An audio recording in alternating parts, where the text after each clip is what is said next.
Hey guys, this is Tyler Reber. I'm in the Management 6100 class, and today I'm talking about GinniRometty. If you don't know who GinniRometty is, she is the first female CEO of IBM, which is a 100-year-old company, hundreds of billions of dollars in revenue every year, so she's kind of a big deal. Now, for her career, Ginny's been recognized for lots of awards. She's in Fortune magazine's 50 Most Powerful Women, and she's been in that for the last 10 years. And in fact, for the last 3 years, she's been the #1 spot in that magazine, as well as she's in the Forbes 100 Most Powerful People. She's in the Time 100, and the Bloomberg magazine lists her as one of the 50 most influential people in the world as well. So, really recognized person because of her leadership traits. Now, a little bit of background story on Virginia. Her name is Virginia Rometty, but she goes by Ginny most of the time. She is the oldest of 4 children and was raised by her mother near Chicago. And while she was in college, she joined the sorority Kappa Kappa Gamma, and in her senior year had become president, even though she came from a much humbler background than most of her peers in the organization. Now, while she was attending Northwestern University, Rometty was learning programming on a mainframe computer with punch cards, and one of her sorority members helped her out by trading meals in the sorority house for tutoring from a guy named Craig Berman.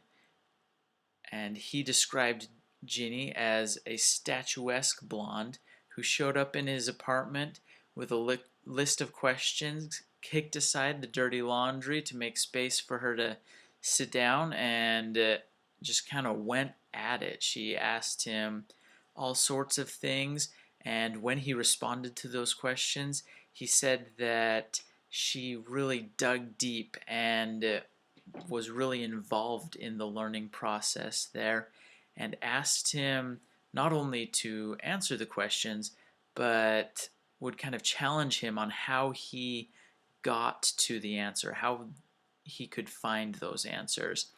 And after that experience with her, he said, a lot of people look like they are listening, but she really listened. And that was something that stuck with him. Berman is now the VP is now a VP at Jeffries and Company, and says that in college, Ginny was quiet, focused, always on time, and very organized.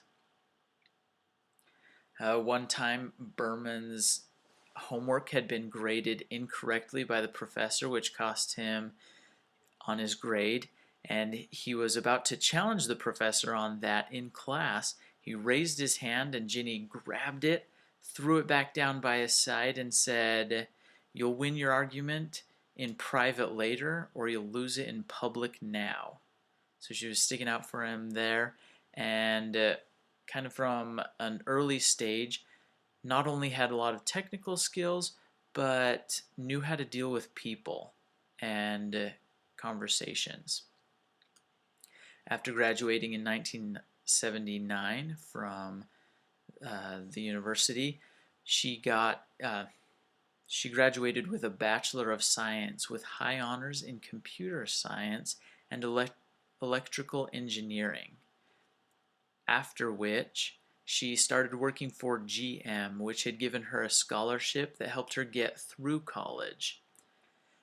While she was working at GM, she met her husband, Mark Rometty, and she gives a lot of credit to him for being a great support in her career. And he's a futures trader. After working at GM for a while, she got her first position at IBM and worked her way up through a lot of the departments that they have at IBM.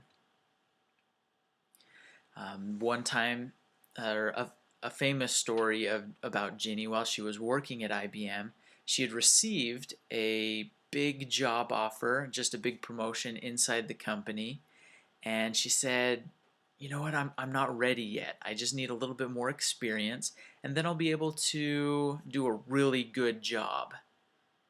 So she went home, told her husband Mark about that, and he looked at her and said, do you think that a man would have ever responded that way? So she went back and took the job. And that was her prime example of how her husband has kind of pushed her and helped her become a better person and more confident in herself.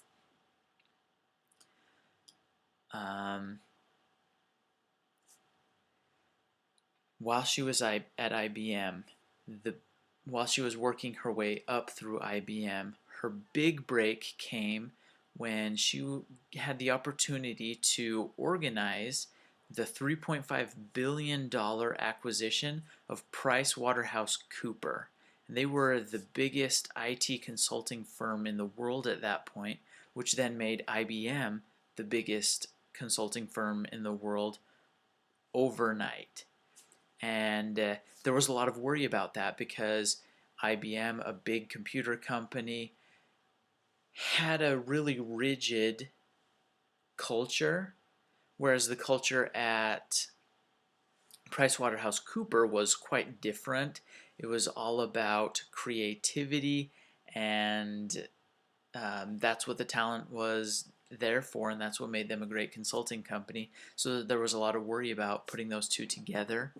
Long before that deal happened, Ginny had made a plan of action on how she wanted to merge those two very different cultures into one.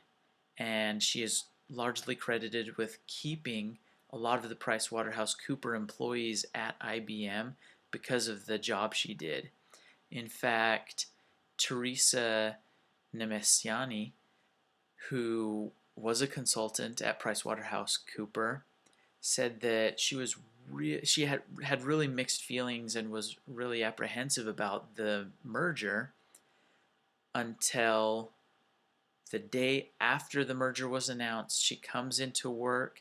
First thing she sees, the red flashing light on her phone letting her know that she had a message. She listened to the message, and it was GinniRometty that left a very personal 2-minute message for her, and she came to find out that Ginny had left personal messages for a large number of employees at PricewaterhouseCoopers. Teresa said about the message, "Geez, that woman leaves some seriously good voicemail." And so that was a really cool example of a way that Ginny had influenced people.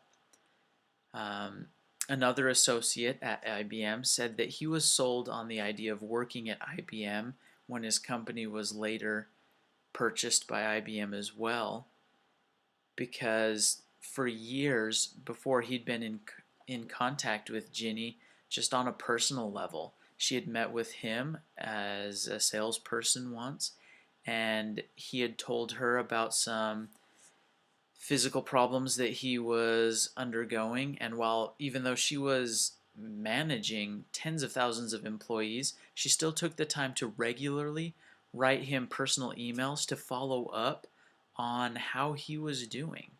And that really stuck with him. So later on, when the acquisition of his company became a possibility, he was kind of all over that because he felt like it'd be a great place to work.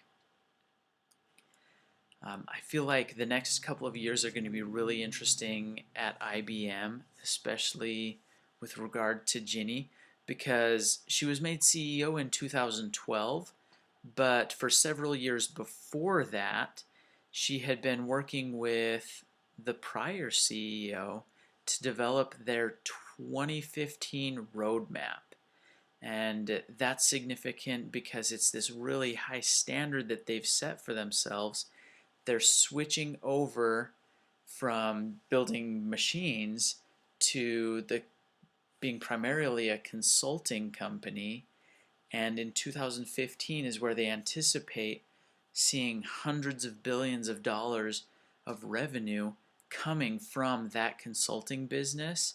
So this is going to be a really interesting year to see how her leadership styles and strategy has worked for the company, because now it's time to reap the investment they've been making in that transition. One of the things that I wanted to go over a few things that I thought were really interesting about her career as well.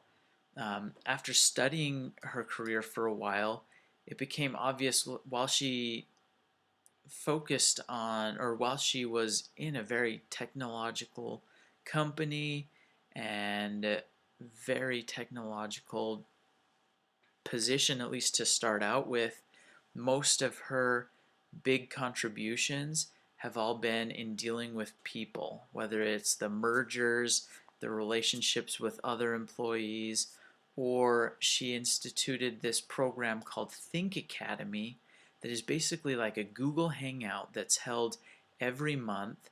All IBM employees, and that's hundreds of thousands of people, log in to watch Ginny, some of the other executives, and a guest that might be a large client or someone else, and they have a meeting together. But the cool thing about it is all of those hundreds of thousands of employees can be submitting questions or comments about it, and you can see kind of the live feed of the questions, answers that are being given by the CEO of the company, all based on what are real issues within the company. And she loves that engagement and believes that that has made a huge difference at the company, really flattening the organization and communicating the goals of the company to the entire organization. Another thing that I think is really interesting about Ginny is her name is actually Virginia. However, pretty much everywhere they say Ginny because she prefers to go by her nickname. And I think that's pretty cool for somebody at such a large company to just go by their nickname. Another thing that is very interesting that I thought was kind of informative about who GinniRometty is the fact that the first time I ever heard about her was, I didn't actually hear her name, but I heard all of the media outrage at the fact that the new female CEO of IBM did not get a membership to the Augusta Country Club, where the Masters are held every year, the big famous golf tournament. And so there's all this rage and all that going on, and I didn't even hear about GinniRometty specifically, or that that was her name. And part of the reason for that is because even now that the Augusta Country Club has given a membership to her and two other women, she has still never said anything negative or never really made any statement about the fact that she wasn't allowed to get that membership, even though traditionally for generations the CEO of IBM has gotten a membership to the Augusta Country Club. So I think that says something about her, just the fact that she wasn't out for blood when she wasn't allowed into the club. She just was worried about more important things like running her company. So as far as GinniRometty goes, to me, some of the things, comparing some of the things that we've learned or read about in class, it sounds like she's a giver. She's certainly had a lot of people that have been really impressed with the the personal touch that she has brought to this very technical company, the way that she sells the very technical products that IBM has, their big data services, is very personal. She made a goal last year to visit 100 CEOs in less than 2 months, and she easily beat and surpassed that goal. And apparently, CEOs love her. In fact, the CEO of a group down in Brazil said that she was transparent and straightforward throughout the entire negotiation, and that helped him have the confidence to sign $1 billion agreement with them.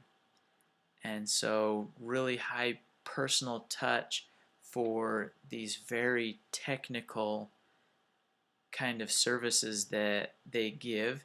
And in fact, Ginny also has created an entirely new level of leadership at IBM, and that is um, their experience group, their customer experience group, and she thinks it's really important to chair that committee, be a part of it, and have that be one of the four top leadership committees in the organization. So she sounds like the type of person to me that's probably a giver. Sounds like she's great in crucial conversations. It takes a lot of confidence, I think, to be able to stand up and talk in front of hundreds of thousands of people that if these big sweeping changes that you're making to the company go wrong, they're going to lose their livelihood. And there's been plenty of criticism of her strategies because she's taking the biggest computer manufacturing company and turning them not into an electronics manufacturing company but a consulting company now. Some huge changes, and she's willing to just go and talk to these people and be real and answer their questions right in front of them. I think that takes a lot, and I look forward to seeing how their 2015 roadmap that they've been putting together for the last 5 years or so comes together, and I'll be rooting for her. Thanks.